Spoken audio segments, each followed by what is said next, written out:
to the city of Louder for allowing us to use the facility here. We're going to run through a short little business meeting with the minutes, report, and a couple of other reports and stuff like that. And then we'll turn it over to the reason you guys are all here, okay? So if we can, Richard. We met here in Louder for a presentation by Paul Tincotti. Steve opened the meeting at 7 o'clock. I read the minutes from the previous meeting. Glenn Ellsner read the treasurer's report with an ending balance of $5,086.97. I read the report of recent donations. Jan Lester talked about membership, which was at 302 at the time with a goal of 325 or more. She announced that the mass newsletter had mailed it and if anybody had not received it, just to let her know. She received a nice note from one of our members about the article on Mary Ingles in the newsletter. It's always nice to get feedback on the newsletter and the articles. And if anybody has anything for the next newsletter, get it to her by the first week of December. Newsletter will mail out at the end of December or the beginning of January. Communication tries Jan had helped several people with genealogy and other research projects. She was just responding to emails. One person was working on research for the Grand Street Cafe. Mark Thomas reported on the Christmas tree fundraiser to light up the lawn. At the time we had 42 sold at the point. We do need some T-posts to help hold the trees, tie trees to so they stand up and look nice. Steve said there were oral forms on the table at the meeting. Steve also discussed a project with the Kenton County Public Library to get our photographs on their Faces and Places website, working on a contract so we can get that started and taken care of. Next year, of course, is the United States 250th anniversary, and NKU professor and some of her students would meet with us to work on a project that we can have to help celebrate that and generate ideas and see what we can do to commemorate that anniversary. Steve also announced the History Schools program with a meeting on September 20th about researching local buildings and houses and all kinds of interesting stuff to help add to our files and understanding of local archaeology. And he noted that the Kentucky Heritage Council had like 4,200 Campbell County buildings in their file, but most of those were done a long time ago with minimum work.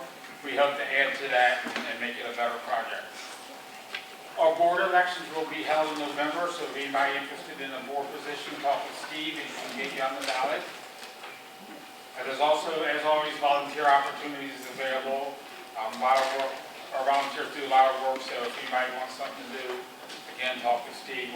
He's definitely good at finding tasks for everybody.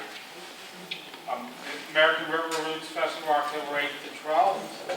And at 7:22, he turned the meeting over to Paul Tincotti for his report on Civil War women as nurses. With $5,086.97. Renewed 9 members for $108. We've got $1,015 in donations. $36 in publication sales, and $5,815 in Christmas tree donations for that income of $6,976.16. We bought photo sleeves, paper, and a storage box. Paid dues to the museums and historic sites of Greater Cincinnati. Copy release for $116. And our net expenses were $579.01. So our ending total is $11,484.12. Very good. Thanks, Glenn. Gifts and donations. Actually, only one donation since the last meeting. Paul Whalen sent us some full Cameron County political just some election with one of the candidates on it, and we're added to our file so in the future people will have an idea of who was running for office. Okay, very good. And we get to a real quick, because Jan's not here, she's on golf outing right now. Membership at our board meeting on Monday night was at 2:06, and I think there were 6 more that came in, and then another one just came in today, so we're up to around 211.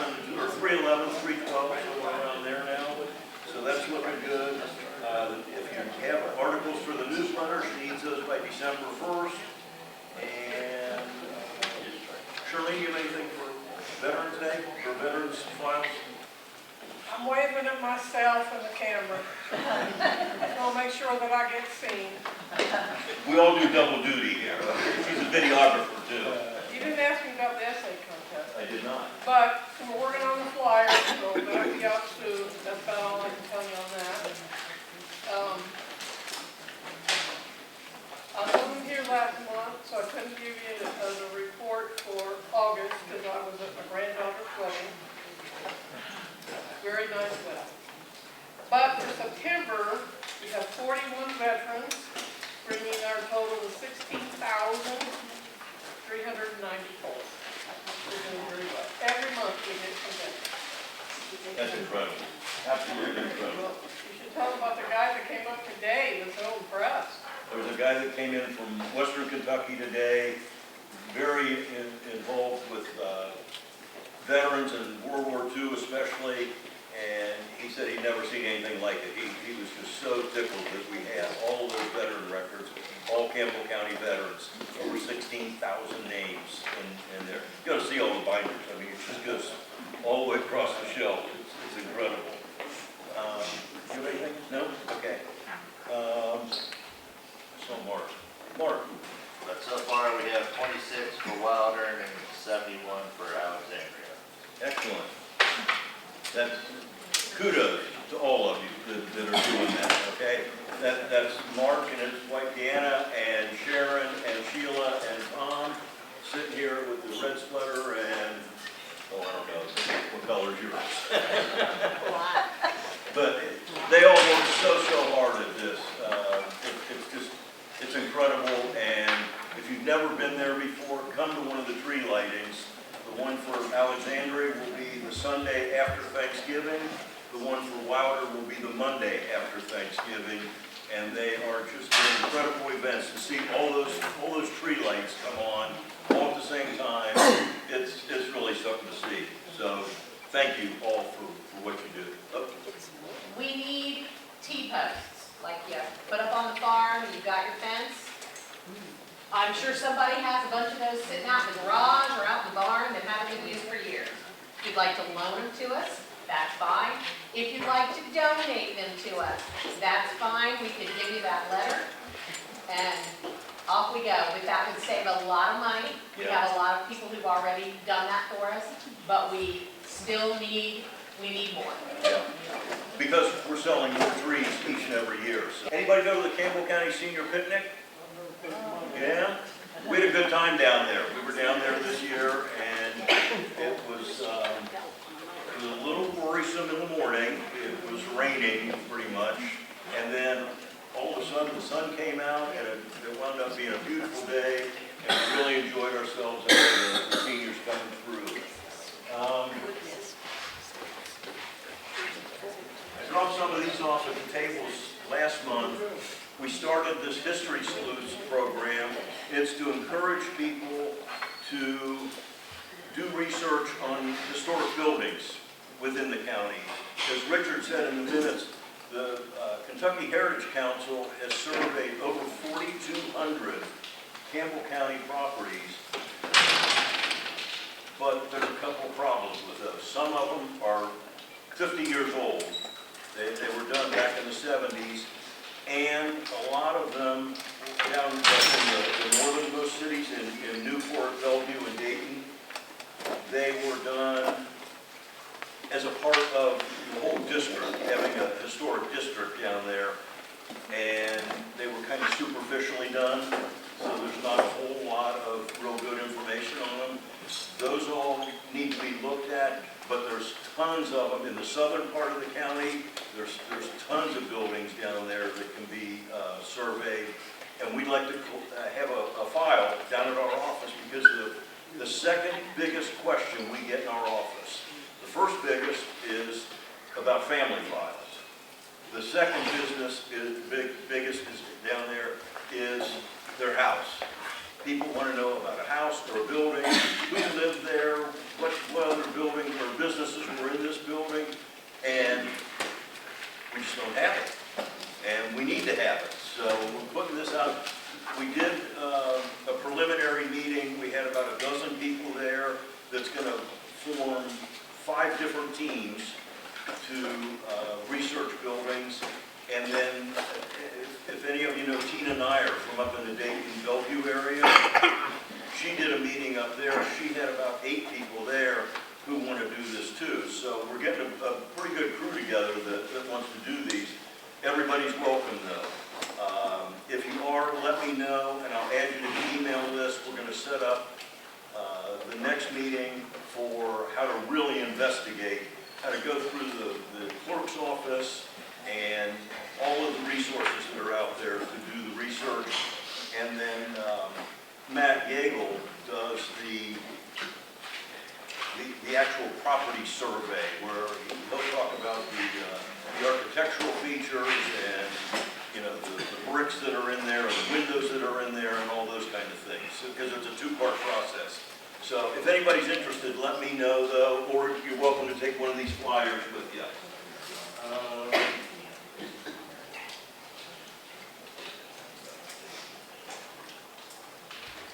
If anybody finds that their accountant or their financial advisor is saying, you have too much money, you need to donate some of it, everybody's laughing. Cincinnati Magazine does a program, they've done it for the last 10 years now, called Cincinnati Gives. And we have joined in, they invited us and we've joined in this year for the first 10 days of December.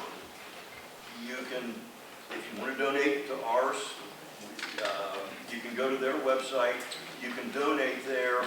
The big plus to that is that there are lots and lots of prizes. P&G has given a lot of money, prize money for this, and so they have prizes, I don't know, for everything. You know, of course, who has the most donors, who has the biggest donors, who has, I don't know, who has blue on that day. You know, they have donors for, or prizes for everything. So if we can win some of those prizes, we can make your donation even that much more valuable. So you'll be getting more information on that.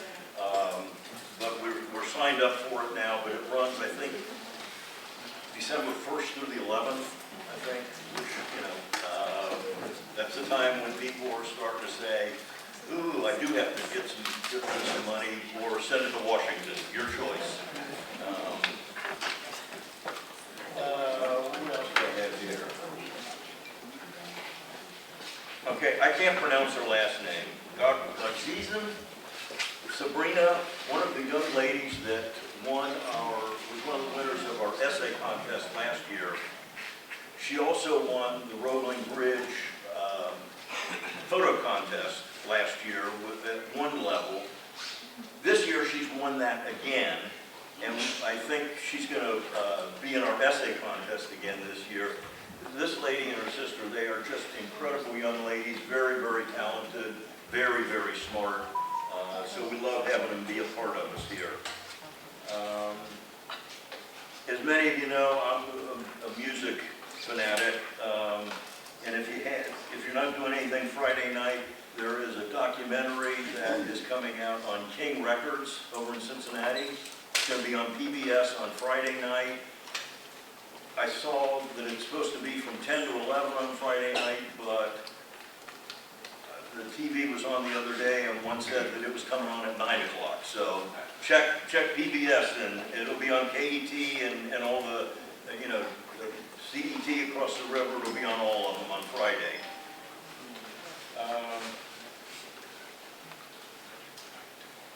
Richard said elections next month. Yes, we do have elections. Jan Lester is running for rerunning, I guess, for election, and she does our newsletter and all that kind of stuff. And Ken Moore has decided that he's got some personal things going on, so he is not going to be on the board again. If anybody is interested, let me know. We're going to have an open slot, and certainly we welcome anybody to fill that slot. We have a couple of presentations coming up. We're going on the 14th 14th, next Tuesday, with the Campbell County Homemakers. They're meeting down at our office, and they want to do a tour of the museum and library and everything. And then in November, I'm doing one for the St. Mary's Senior Group. And they want to hear all about Old Main Street in Alexandria there. This was just sent to me today too. Since we're talking about some prehistoric things here, if anybody's interested, there is a prehistoric artifact show coming up Friday and Saturday, October 24th and 25th, presented by the State Line Chapter of the Archaeological Society of Ohio. It's over in Lawrenceburg, Indiana. So there's information on here if anybody's interested in that. And I have all that up here. And as I said, I'm done now, okay? And you didn't come to listen to me anyway. I'm going to turn it over to these guys. Okay? Charlie's first up, I think. Yes, I'm going to go first. I'm going to cover some ancient artifacts that we find in Campbell County and that date all the way back to 10, 12,000 years ago. When I first started collecting, that's what inspired me really to collect. When I found out how old this stuff really was. And because I didn't realize it when I was a kid and I was out in the tobacco field. I'm a full-time farmer and I grew up, farming, and I grew up finding arrowheads because we had property along the Licking River. So I was kind of fortunate in that aspect that I got started early. And Bob here, he introduced me to really how to really collect when I got older, and taught me that this stuff's everywhere. And not all the spots have the real old stuff, but for some reason, and this, can't hear me in the back? Okay.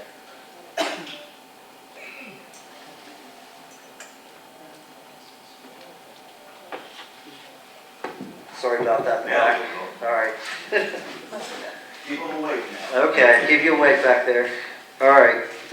So I'm not used to talking in front of people. It's usually one-on-one, but anyway, I'll do the best I can. Got the jitters a little bit, but anyways, we're fortunate that we do find a lot of really old stuff in this area, and people don't realize that, but it's super old, not every bit of it, but a lot of it is, and I brought some examples today. I brought some examples of flint. And one thing I want to clear up with a lot of people is they think that all the flint the Indians used was brought into this area. But it wasn't. All this flint in this bag is all locally sourced. And you can find it in creeks and along the Licking River. And usually it comes in rocks that are orange and round. And when you bust them open, you get rocks that have color. I'm not going to pass these around, and you guys are welcome to look at them as long as you want. And I basically have the three types in here that we find. Will's Chert. I have Breathed flint. And I have Carter flint. And it comes in a variation of colors. Yeah, pass them all around. And you guys are welcome to look at them. All these pieces have been worked by ancient people, but they're really not expensive tools that I have to worry about celebrating. So if you guys want to pass those out and look at them, this is all local flint. And my collection, if you look at it, flint types, my collection is 95% of that local flint. Probably 5% is stuff that's been carried in from another area. So that's basically what I'm coming up with from collecting. Anyways, you got your flint types that they used. Yeah, sure. What is flint? Because I have seen this. Flint is a sedimentary rock. So basically, it comes in like layers of limestone. If you come out of there, that's where the real high quality flint comes from a lot of times. But these are cobblestones. So that's why a lot of the arrowheads that we find in this area are so small. Because the material they had basically were like this big around, or if they could find a bigger one, they could lay the larger deck out. But a lot of the stuff that we find is small like this. You guys can see this. These are all arcade points. Something else I want to talk about, I won't get into it a lot, but there was no bow and arrow back then. Bow and arrow didn't come around until like 1,000 years ago, 800 years ago. So what they had to use was a atlatl. And at first, they were just throwing shafts and, probably swinging clubs, whatever they could do to kill animals. I'm sure that ancient Paleo people probably fought a lot of small animals. I mean, back then, the animals were so big, they probably couldn't eat on, elephant every day, like, bison, and, they wasn't eating that every day. They were eating fish and turtles and like crayfish and mussels and that kind of stuff they could source real easy.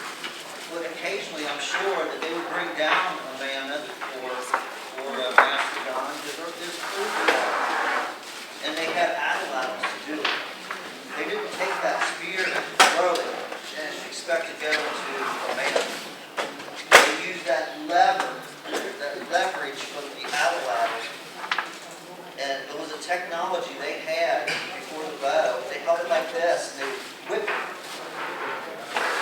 The atlatl was basically a piece of bone with a notch in it that the shaft would go in and settle in.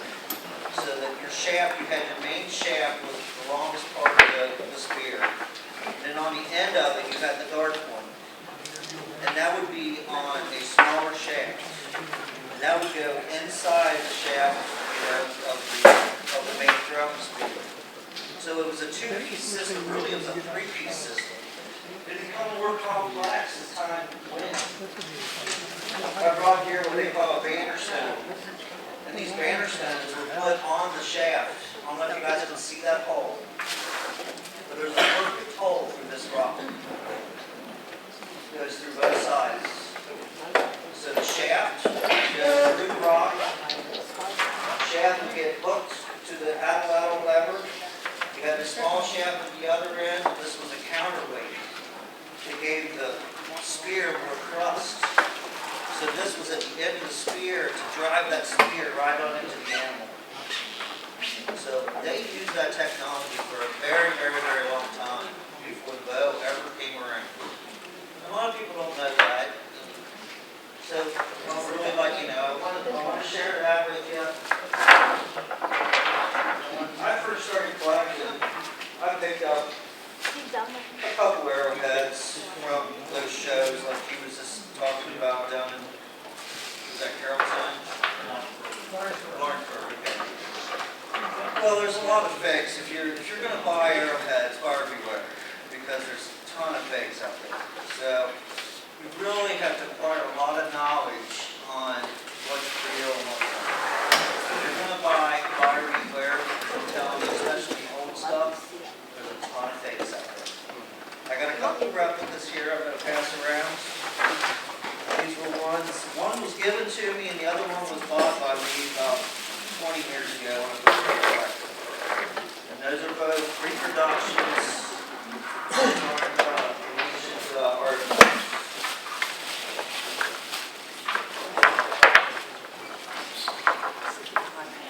Now here, these are paleo. They might look simple. These are knives. These uniface blades are like Leathermans. They got spurs on them. They got cutting blades, scraper blades. It's a utilitarian tool that was so multi-purpose. They would take this and they would cut grass with it. They would thatch grass with it. They're long enough to do that. They're actually found with green stain on them. Yeah, for grass. They're using it for grass. And these are all Campbell County. Every one of these are Campbell County, and most of these are all personal finds.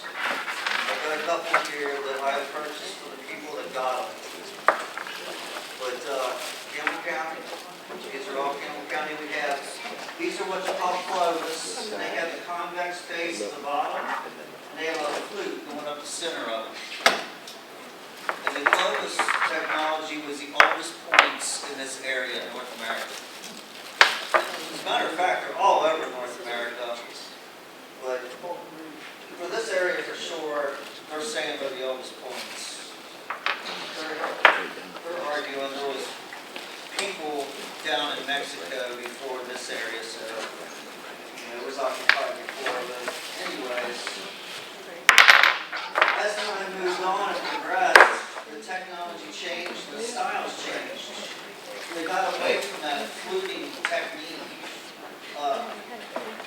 When a person naps flint, it's a certain style that they use. This was never replicated through all the years, all the thousands of years of making arrowheads.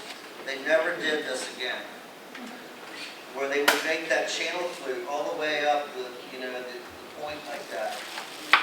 These and the Cumberland points are the only ones that do it like that. Absolutely, absolutely. And I'll tell you how I learned. When I first started collecting, this book's got it kind of wore out because I looked at it a lot. I had it on market, I had it everywhere. I mean, I took this book all over and I'm going to pass it around. This is relics and reproductions. So if you're going to be a collector and you want to buy arrowheads, you have to read stuff like this. You have to really learn, what to look for in fakes and certain things like that. Because like I was saying before, buyer beware. If you're going to buy anything, unless you know the individual that found it, you trust them. That's the only way. But this book here was valuable to me when I first started collecting and buying arrowheads because they'll show you how to spot a fake. And really, why I learned flint types and everything is because I wanted to buy arrowheads. You learn flint types, you know what it looks like when it ages. There's all rocks, patina, So you can't. It's hard to fake them. So if you know your flint types and the region they come from, and somebody tries to sell you an arrowhead that's made out of something that didn't come from that region, you might want to, check it out a little bit closer and look at it, with a magnifier, because chances are it may not be authentic. This is another book that's really good. This is an Indian Arrowheads guide. Robert Overstreet puts this out. He does these all the time, I guess once a year or every other year or something. This gives you a complete guide of everything you can find in this area. And if you look, our area is the biggest. Out of this whole thick book from North America, this covers all of North America. Our eastern central area has more stuff than anybody. You look at that little section right there, where see how dark it is there? All the other ones is a little bitty section. Our section is probably, let's see, it starts at 352, it goes to, I need my glasses, 642. And this tells you every type you find in this area. Everything. Eastern Central. It's just how they break down the United States, how he breaks down the areas. So like the East Coast, he has that in an area, the northern area, the southern area. We're basically like, how he's got this book, it's basically the Ohio, Mississippi Valley, and, those states in that area. Absolutely, yes, yeah. The only ones that were really basically the same was during the Clovis time. And those Clovis points were everywhere. For some reason, they were all over North America, and they got here supposedly around the Ice Age. So they're hunting animals like we don't have today. Woolly mammoth, mastodon, giant ground sloth, bison antiquus, which is 3 times large as a buffalo today. These animals, megafauna, huge. And like I said, they probably didn't eat them every day, but when they got the opportunity, trust me, I'm sure they took it. And they knew how to bring down animals. these guys were survivors. They weren't running around the woods starving, that's for sure. They were, they had, as time went, they developed culture and complex societies that we'll never understand because they're gone and there's no history of them. So the only thing they left behind was these artifacts that we find. And by finding these, I'm going to pass this around. Please be careful with it. Nothing in here is not like super valuable. Paleo coins are super hard to find. Even though these are broken, they are worth something. There is a couple holes in here. This agate basin is whole, and these uniface, that's whole, and that's pretty much perfect. These are square knives. And Charlie, what period was paleo, what time period? 10,000 years that ago. was the period. So this is okay. Paleo was the time period from, say, like they're saying now 10,000 or 12,000 years ago. It used to always be 10. When I was growing up, I got a poster here. Now they're starting to be older than 12. They're saying, but there could be stuff that's super old, 15,000, 16,000 years ago. Okay, I have here a poster of Kentucky before Boone, and this breaks down the time periods. If you look here, starting at the bottom, it starts with the Paleo Indians, and it goes up through time. So the oldest Indians here were called Paleo because that was just the time period. There was no tribes. It was more likely family groups. Family units, and then they combined with other units, and I'm sure they knew how to not whatever they did, but they didn't have a lot of people back then. That's why that stuff is so hard to find. It's so rare because there was so few of them. But as time progressed, they did good. The people, when they first got here, they weren't. Can everybody hear me in the back? Okay, because I just picked up my voice a little bit, so I didn't have to stand right there in one spot. I like to move around with it. But anyways, these people didn't stick around in one spot for a long time like the historian Indians did when they started farming. They moved about, they were nomadic. They followed animals. They followed, with the seasons, they changed areas that they lived in. I'm sure that they had a reason why they moved so much. But everywhere we go in Campbell County, up and down these creeks, you can find signs of these ancient people. There's nowhere you can't go that you won't see evidence of them if you really know what you're looking for. But it takes years to learn what to look for, and just to acquire a lot of knowledge, how to look for them. But once you do that, it becomes pretty easy. But I can say this, since I started collecting, it was a lot easier to find artifacts when we first started, wasn't it? Oh yeah, what ruined it was the internet. Totally, oh yes. Yeah, the internet, it was probably one of the best kept secrets around here. It was great for us to be able to, I'm going to pass this around so you guys can see the time periods. It actually shows the points that they made during the periods going up the chain on both sides here. If you follow that chain up, that's how the points change. Yes, exactly. You got your historic times up here and the paleo times down here. So we have paleo, we have archaic, we have woodland, and we have historic Indians. The science is broken down to those 4 time periods. And that amount of time is 12,000 years.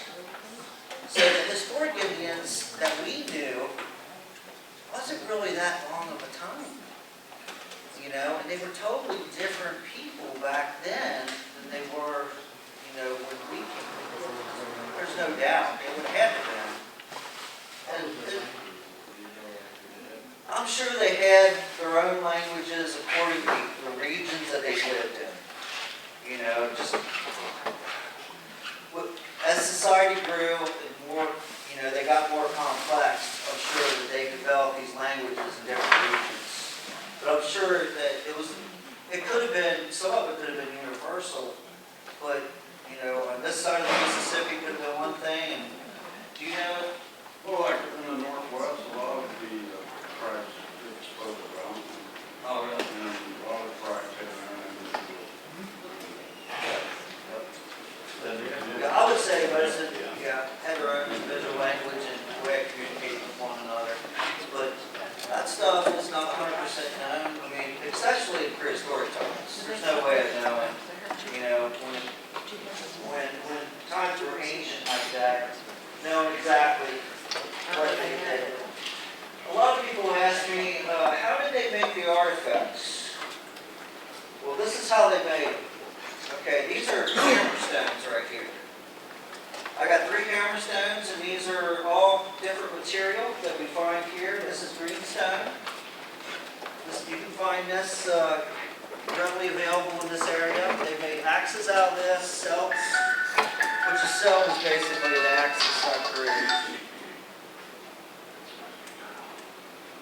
This is a type of flint right here, and which type it is, I'm not 100% sure. But it looks like it could be Carter. Carter flint was very common around here. And they call it Carter. The Indians didn't call it Carter. The scientists are calling it Carter. The people that have, the archaeologists that have studied this stuff for years, the coins are named after them, all the stuff's named after archaeologists, basically. So, hammerstones were used. That's a different material there, if you want to pass that one around, to basically make this stuff. They would take the hammerstone and take it, they would take and peck this, okay? And they're pecking away at this stone. It's just as hard as the stone that they're using. So you can imagine this took forever. You know, so when they got it in the basic shape that they wanted it, in order to polish it, like they have here,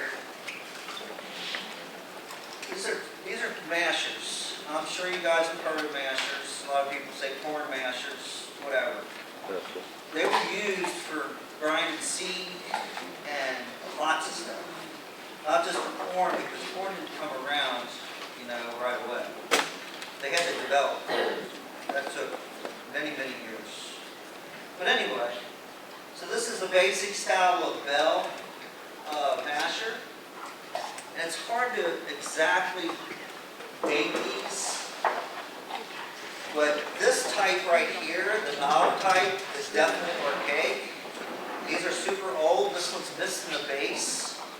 If this one had the base, this would be museum quality. I found this in Campbell County. That one came from our family farm. This one came just right down the road. These were all Lickett River finds. That's quartzite, and that's rose quartz. Oh yeah, yes, oh yes, yes. That is like I said, that one is museum quality if it was whole. To find something like that is so rare, so rare. Yeah. Flint is very hard, but this is hard. This is greenstone, and basically it's like granite almost. Yeah. It's our granite, basically. Some of this stuff that they used for hardstone was pushed down from the glaciers. You find a lot more hardstone stuff over in Ohio because of the deposits they have over there. There's glacial deposits like along the Miami and Great Miami, Little Miami, they're huge. And these Indians, you know, can source that stuff out of there easily. And you can find this stuff along the Ohio River too. This is the most common masher right here. See how flat it is on the bottom? I'm going to hand this around. And you guys look at the bottom. And it's even got, on the bottom, it's got a different patina than the rest of the rock.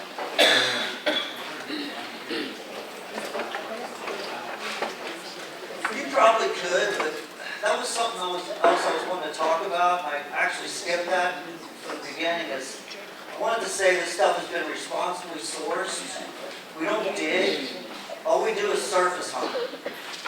So So when we go out hunting, we're just looking, and we used to look at tobacco fields a lot, but now we know people don't smoke cigarettes anymore, so there's no tobacco fields.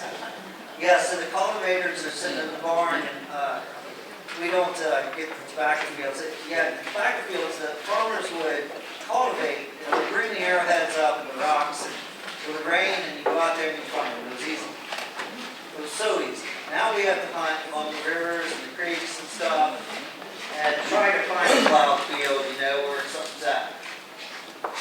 Let's see here, I need to move it along here so it doesn't take too long. All right, I got a couple of examples of axes here that I found, and both of these are broke. Now, these aren't from the Paleo period. These are archaic. The oldest one here I have is, well, these are both 3/4 groove. The oldest one I have here is this full groove axe right here. The archaeologists are saying the oldest ones have the groove going all the way around. Okay, this is a small example here. They call these pocket axes. But you can find them bigger. And if they have the groove that goes all the way around, those are the oldest ones. And that around. And that is greenstone. Locally sourced material. This is a nice one I found. It's missing a bit. I found this along the Licking River, that one as well, in Gale County. This one is a 3/4 groove, and it's got a flute down the bottom side of it. So people would wonder what that flute was. I was told that they would have this on to the stick like this, tie it around, and then, actually it was this way, and then they would take and drive a wedge in there and make it tighter. And that would really, you know, seat it in there. So you pass that around. When you come from one of the manufacturers,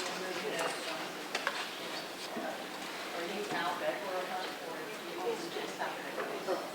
Sometimes I'm just working in the field and I find them. We used to grow vegetables along the Licking River, and I was down there a lot. Yeah, I would find them down there just working, but my buddy Bob and I will go out purposely just to look for our things. Yeah. Yeah, you can go out, like you got a fresh plowed field, you know, that just rained on. You can get out there, it's not too muddy, that's the time to go. You could just picking up the diagnostics and doing the other talks, or are you picking everything? I like to pick up almost everything. I like picking up flakes and different things, like I was passing around before, just like tools that maybe wasn't used much, that aren't real significant. I always pick that kind of stuff up to break the monotony of just looking for the good stuff. Do you record yourself? Yeah, I used to. I used to write everything down and had it all documented, little stickers on them and stuff. And I've kind of gotten away from that, but I remember all my personal finds. State archaeology still has some site forms or site documentation forms where you can go on there. Yeah, that would be right, right. You can fill this out. Yeah, but each piece you actually have to label though in order to do that. No, these are just like, Oh, okay, I got you. that would be curation. I see. If you want that donation. Oh, no, I'm just saying, like, for example, I knew that all these points right here were 2 sites. I had little stickers in the back of it, a little book. I wrote down where I found them, you know, where they came from, what site. When I put this frame together to show you guys. This is what you can find in Campbell County, and this is the flint you're going to find. And 95% of the projectile points are small, because the material they had to use was copper. They didn't have that layered flint like they do in Flint Ridge, and they like they do in Clark Caves, and areas where that flint's coming out of the ground in layers. They can make larger projectiles. We do find some larger ones. I'm not saying they're all small, but I'm going to pass this around. you guys can take a look at this. There's a couple points in here that are in the lower left corner that look like they're broken. If you look at them real close, I put those in to show you guys, those are blunts. And they were real resourceful if they worked an arrowhead. A lot of times they would rework it into a chisel. So they had a woodworking tool then. It went from,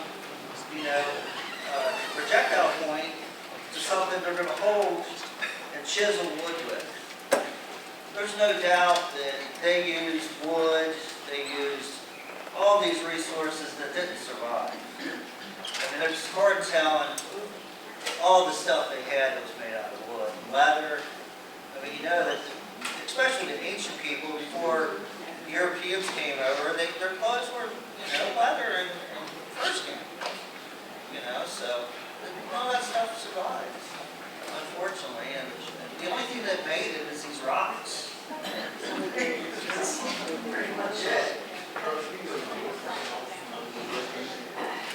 I don't come this way on the Licking. I basically start in our area and we come south. So we're in the Grand Slick area, and we find basically like Visalia area, down river, but how you know there's stuff up there, right? Is, I don't have access. Yeah. So, the agriculture is facing south. So if you're wanting to really look for artifacts, you want to go where the agriculture's at. So, yeah.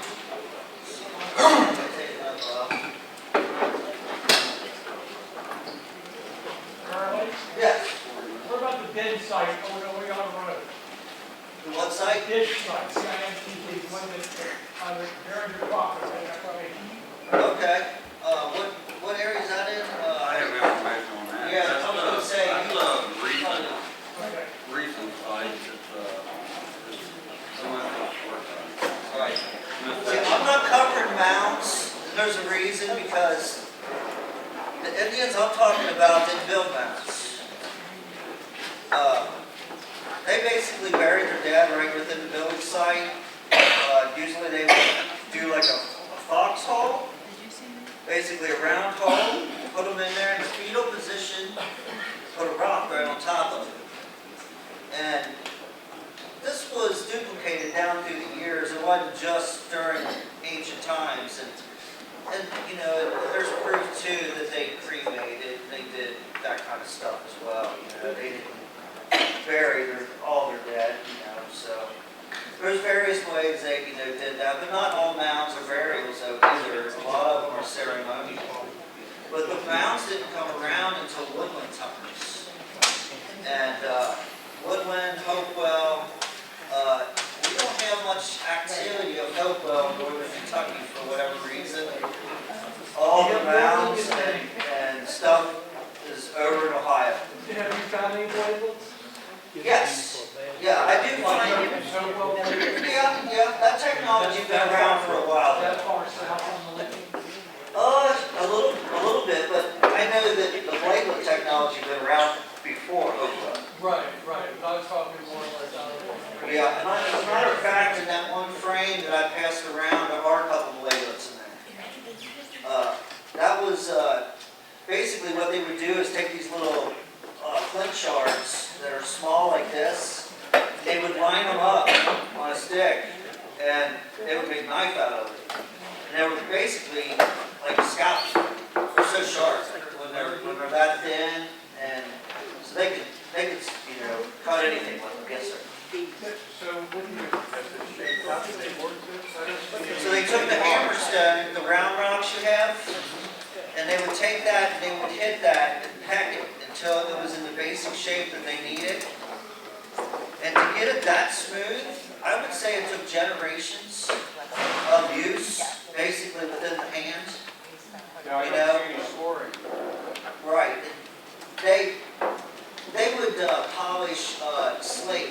You can see score marks on the slate, but it's hard to see it on hardstone, especially when it's that old. Yeah. Yeah, they would use sandstone to smooth them out. but to get that really high polish on them like that, I think those were handed down, you know, from one generation to the next, you know, like, here, you know, here's the master, you know, like, you know, basically, it's a rock, you know, it's not going anywhere. As long as they don't lose it or break it, they use it. Is there any other questions? I've got some other points up here. I'm going to pass a few more around.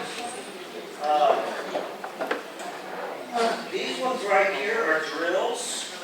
I don't know if you guys are aware that they have flint drills, but they're all broken. Every one of these are broken. This is the base part of a pencil drill. This is what they call a T-drill. It's missing the tip.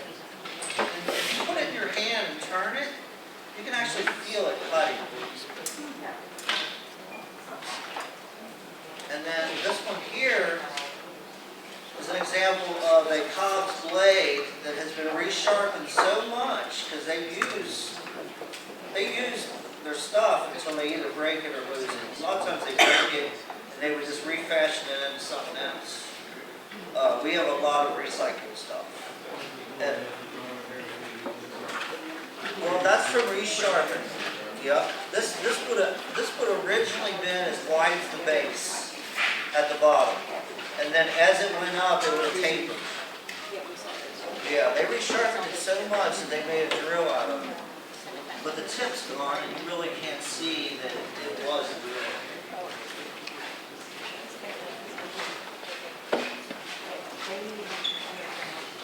How long have you been into it? I've been into collecting all my life since I was a little kid, but serious collecting since probably like 90s. Yeah, I'm going to say probably 96, 97. I've been serious about it, you know, to where I'd go out and look for them. And back then, when we go out and look for them, we'd find them too. Yeah. You go out and find a pocket full of them, then nowadays, no. It's much harder. It's much harder. It's not for someone that's not patient. If you don't have patience, you're going to go out looking for artifacts you're probably not going to like. There's a lot of times you go out and just don't find much. You find evidence, but you don't find the good stuff. You know? Right, exactly. So those were, I just handed around, those were drills. Those were examples of arcade drills. These are examples of arcade knives. This is what they would use for a knife. This particular one here is broken. But this is a lost slate. This is a personal find. It's missing the tip. These are, have been found, you know, butcher sites, different things. Many years they know that these are definitely arcade knives. And this is what they call a Cobb's blade right here. And these would have been fashioned on the handles, like phone handles, like deer, elk, caribou, whatever they had. Okay.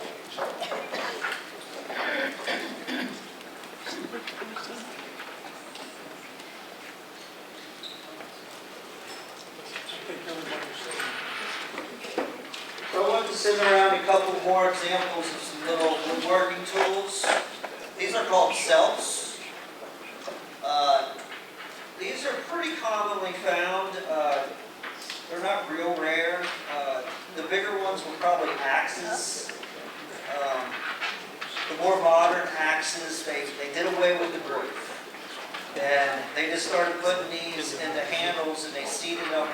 They basically would make a socket in the handle and they would seat that into that socket. And these were all used for woodworking tools. This was an adze. If you'll notice, it's sharpened more on one side than the other. And it's basically like a chisel. If they were making a canoe, that's probably what they used. So that one is a hardstone right there. You'll see it's speckled hardstone. More than likely, that flint came from along the Ohio River, or not flint, but hardstone material came somewhere probably from the Ohio Valley along the Ohio River. This is another cell right here. It's this is made out of slate. So slate is a softer material. You might think, why would they make a chisel out of slate? And I've kind of wondered that myself for many years, but I think it was just all in the material that was available. This is just a really small one here, a little greenstone one. And it almost feels like limestone. It's so rough, it's not been polished at all. It's got a nice little bit on it. That's another little adze.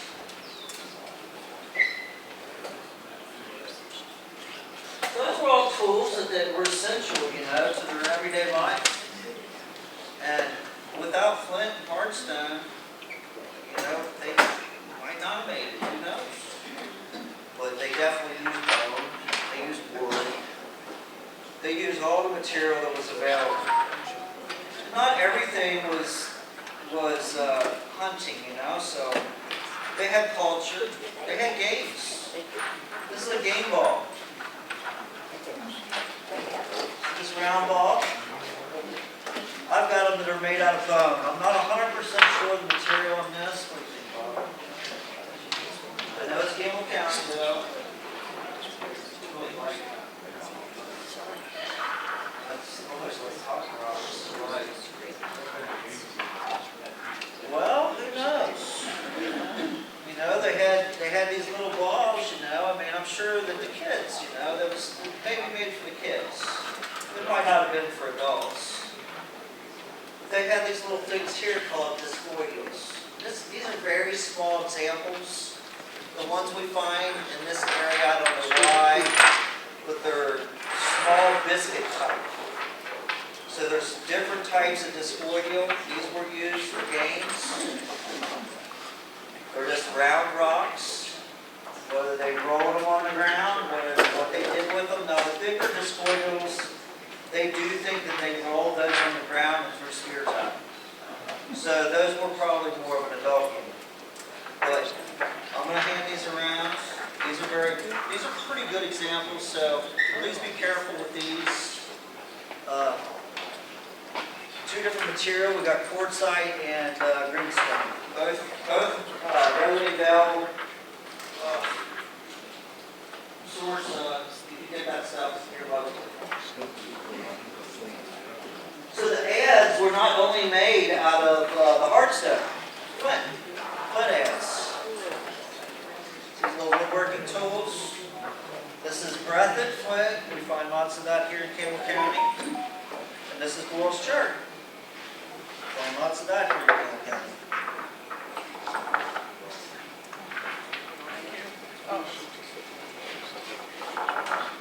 Here's an example of something we don't find in Campbell County. I don't know where this stuff comes from, but it's totally translucent. It could be calcedony. It don't have parallel lines in it, but it does got some lines in it. It's possible. This could be a piece of calcedony. Right foot ridge. Hand that around. That's another cell. I found that in Campbell County, but it is not.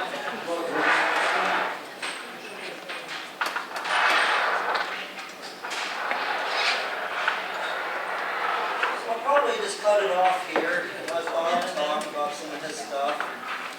Is there any other questions about prehistoric people? Go ahead. So, how big is I wouldn't really know for sure, but just going by the sites that we find this stuff, they're very small. Because the site might not be any bigger from here to me to you. Cover that big of an area. So we're thinking one family, two families? Probably just a couple families, units. And they didn't live in teepees either. They lived in huts that were head posts. So we know this because when they excavate the sites around here, post holes are in the ground. from where they were lived, right there, yes. Yes, so the more, the Western Indians, they had the feathers, the teepees, and on the horses. These guys, not so much. No horses, no bows, no teepees.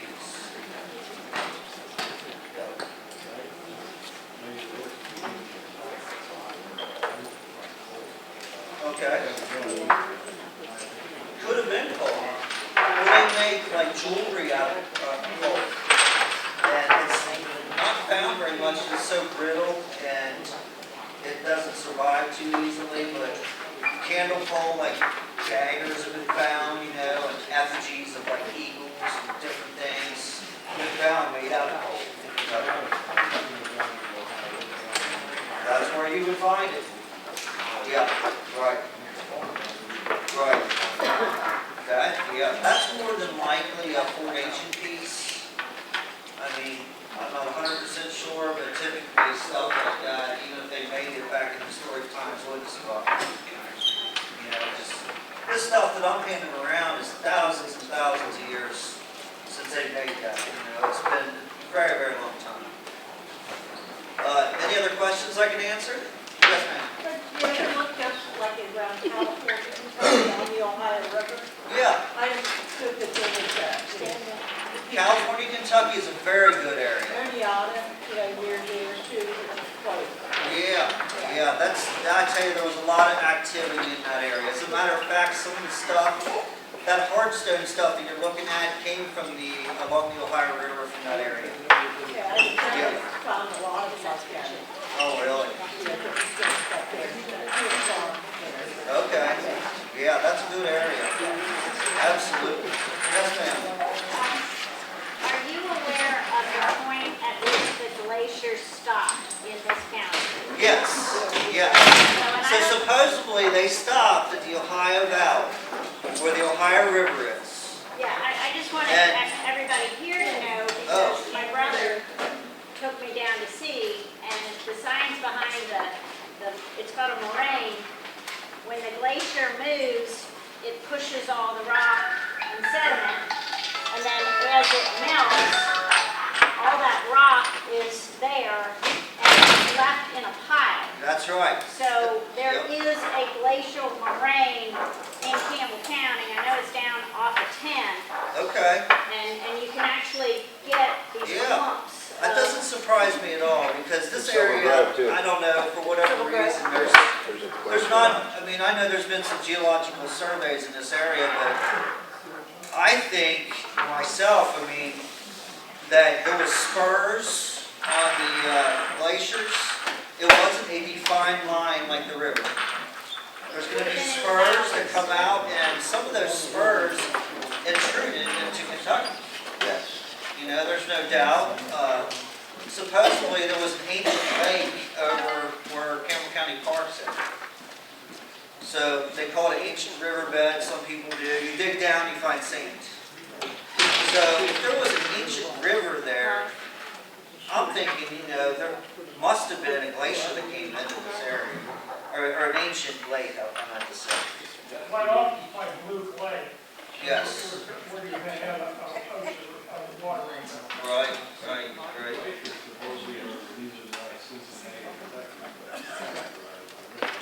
Yes. Right. Absolutely. Absolutely. Yeah. The glaciers didn't cover all of Ohio. There's some areas that didn't get glaciers. But yeah, that's when the Paleo Indians were here. How they got here is still argued. People say they came from the north, some people say they came from the south. So that's still a debate. I don't want to talk about that too much because I don't want to get a debate with anybody. All right. What is an arrowhead, or did you find one really? Well, it depends on the time period, material, and how big it is and the quality. So if you're a collector, what they do is go with grades 1 through 10, 10 being the best. So if you find an arrowhead, for example, and it's a grade 10, that means it's one of the best examples that you can find of that point type. Okay, to really get a really true G10 grade, in my opinion, is a little harder than what some of these collectors and people that sell are quick to put a grade 10 on an arrowhead if they're wanting to get a high price for it. But it really needs to be the highest of quality. So, it's all in the material. If you find one that's say made out of crepe shirt that is real chalky and say not very colorful, let's say it's just white, kind of dull looking, more than likely it's not going to fetch a real high price unless it's say a Clovis, like a paleo point, that is super hard carved. But if you're finding say woodland stuff and it's real common, you got these thick points, they're stemmed. There's a lot of them out there. You find a lot of them. Typically, they're worth $5 to $10 if they're, say anywhere from 1.5 inches or so in that range. But that's a common type. Now, if it's made really nice, it could be worth $100. It's a complex market, the artifact market. It's all in the rarity of the object that you have and the material it was made out of when you're collecting. All right. I could talk all day. This is another book I'm going to pass around. This is on paleo. When I first started collecting, this was a magazine that I used to order, Prehistoric American. You still can get it today. You can even get back issues. So this is all paleo. Show you some stuff. Thank you. How's everybody doing? My name's Robert Feinhauer, and I'm going to talk about the latest Indians, the latest time period, which is the Mississippians. They were the Indians that used the bow and arrow. That started approximately 1,000 years ago. These are true arrowheads. These were what they would use with the bow and arrow. One of the largest Mississippian sites in the country was close by here, about 6 miles away at the Miami River, which was the Madisonville site. That was a site up until the 1670s. They know that because of Jesuit and priests coming down the Ohio Valley, but that site was pretty much abandoned in the 1670s, multiple reasons. There was warring between Indian groups, disease. Disease was probably the biggest factor, because there was over 1,400 parallels there. The white man, Europeans brought in disease, and it pretty much decimated the Indian population of the whole United States. It's estimated that 95% of the Indians were killed by disease between 1618 and 1718, which it just wiped out the Indians. And the people that were left, there was Indians in the Ohio Valley, but they pretty much moved out of the Ohio Valley to get away from disease. And so the Ohio Valley was uninhabited for about 50 years up until the early 1700s. Then the Wyandotte, Shawnee, Miami, they moved back into the area.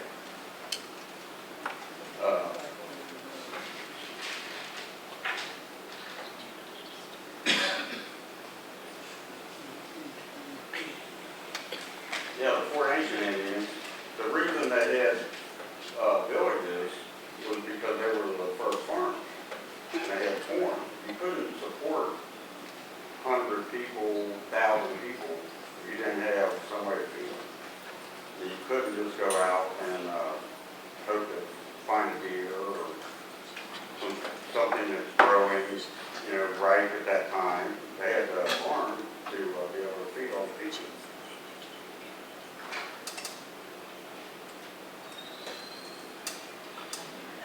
And then later on in time, you had the historic Indians. Once they started trading, the traditional values of the Indians totally changed once they got into the trade network. They would have like guns, but they never had guns.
European shirts with the blanket wrapped around their waist.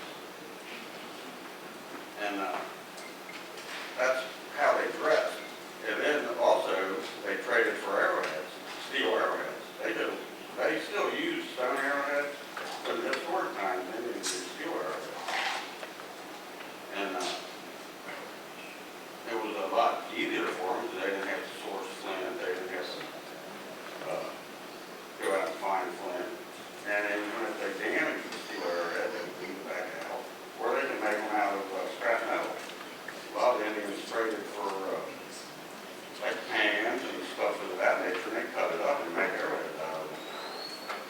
And like even out west, even in the 1800s, Indians were still making arrowheads out of stone, like in the battles of the year. They ran out of bullets and they started making arrowheads like cavalry. And they were farmers, what did they raise? Corn, squash, beans. Three But systems. the Mississippian Indians were first really to grow corn. Originally out of Mexico, Yeah. that's what I heard. And that was a different type.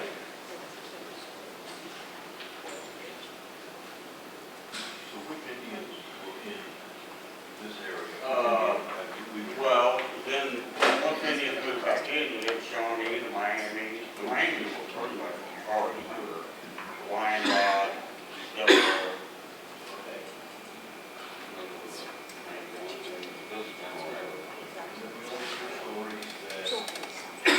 None of the Indians really had a whole lot of villagers here, but they came here to hunt.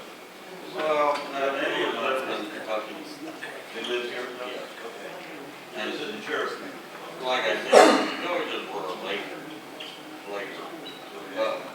Usually earlier in the time, it was small groups, Okay. maybe a few families. And they traveled around. No, that was pretty much all different. Happened. Was there, dwellings called wigwams? Was the buildings they lived in called? Yeah,